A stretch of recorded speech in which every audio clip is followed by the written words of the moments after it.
With the internet and AI everywhere, you can improve your English easier and faster than before. But here's the truth. Many people still find it hard to speak English in real life. And if you ask me, I think for some, it's going to even get harder to speak in a second language. Why? Well, it's true that AI can make things easier, but it'll also make people lazier and less patient with the learning process. Another reason is that speaking isn't only about your English knowledge.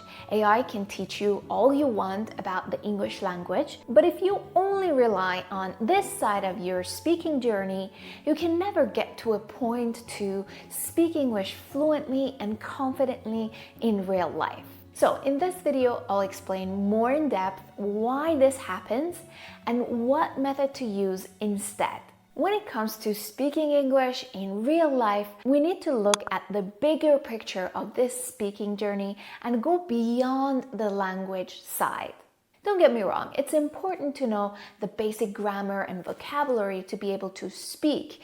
But once you understand English and have the basic knowledge, then you need a personalized method for your speaking journey. Why? Well, I'm sure this has happened to you before.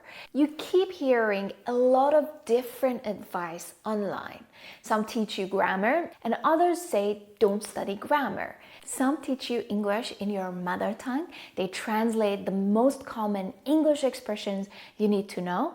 Others say don't translate. No wonder you feel confused and stuck in your English journey. You've been hearing a lot of different advice and now you don't know which one to listen to. So what should you do? If you're new here, hi, I'm Parisa. I've been studying, living, and working internationally for the past 15 years in the U.S., Italy, and the Netherlands. Recently, I moved back to Italy, and that's why now you see me in a new set. On this channel, I share my experience as an English teacher and coach. I also share my journey as a language learner who had to face the same challenges not only once but twice, both in English and Italian.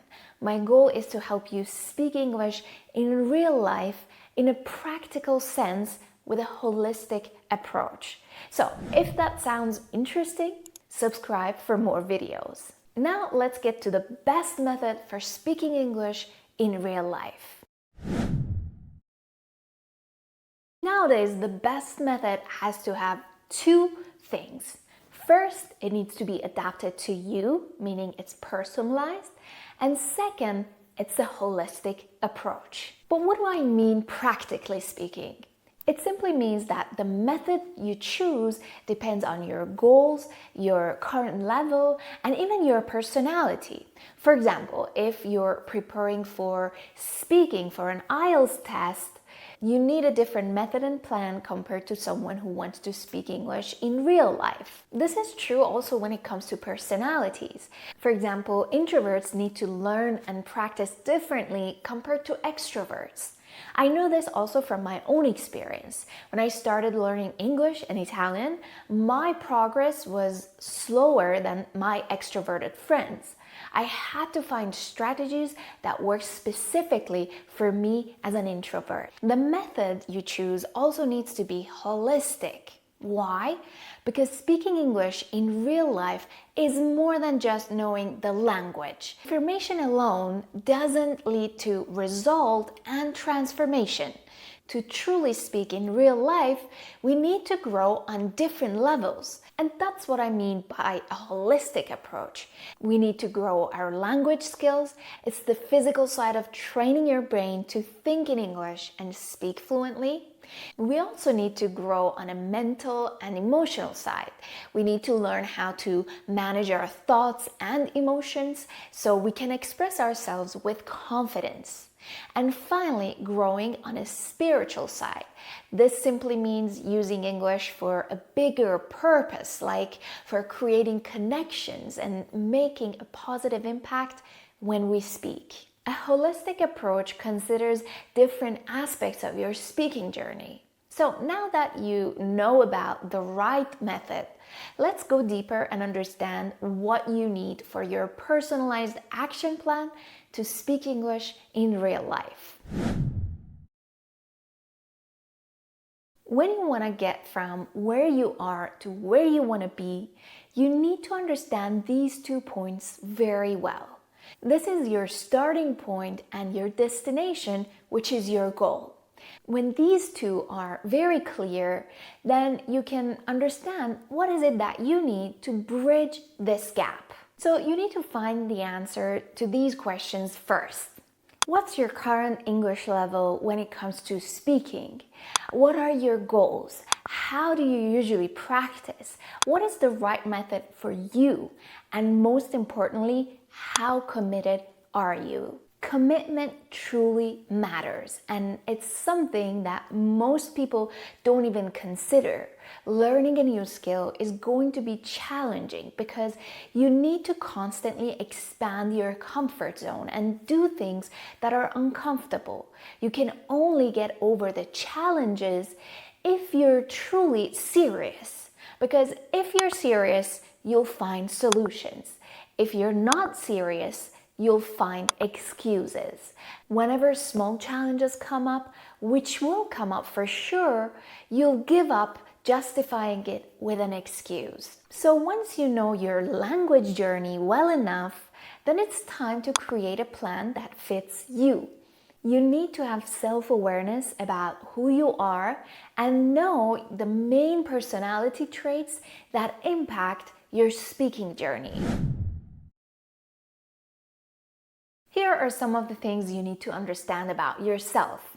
For example, how organized are you, and is it easy for you to follow a plan? Are you an introvert or an extrovert? How do you handle your emotions? How comfortable are you to experiment with new things and expand your comfort zone? These are only some of the questions that you need to ask yourself to adapt your speaking journey based on your personality. There are 5 big personality traits that you need to know about yourself. Knowing them will help you understand your strengths and challenges better. In this way, it becomes clear what other skills you need to work on for your speaking journey in real life. Don't worry, this step is really simple. You just need to take some time to think about it with yourself. And to make things even easier, I created a self-assessment to help you with your personalized action plan. This is how it works. You answer a series of questions, and then at the end, you can receive the explanation file for this self-assessment. So if you want to get access to that, check the link in the description. So once you have self-awareness about your English journey and yourself, then it's time to understand how you want to take action and bridge this gap. For this one, you need to answer this question. Do you prefer to travel this speaking journey alone or with a guide? But can you do this alone? Well, yes and no. Yes, you can practice English on your own. You can practice by recording your voice, talking to yourself, or even using artificial intelligence. If you follow the right method, you can eventually learn how to speak English fluently.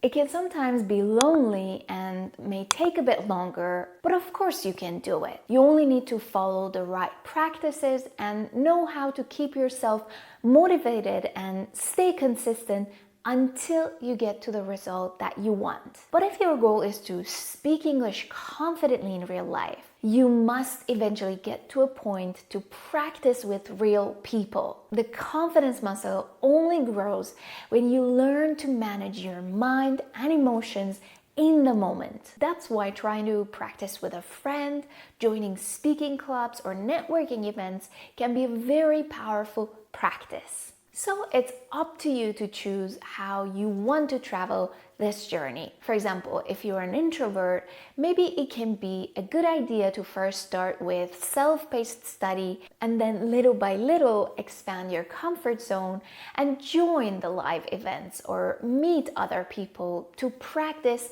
your speaking in real life. So it's all about knowing yourself, your strength and challenges. If you'd like to start your personalized action plan, check the link in the description.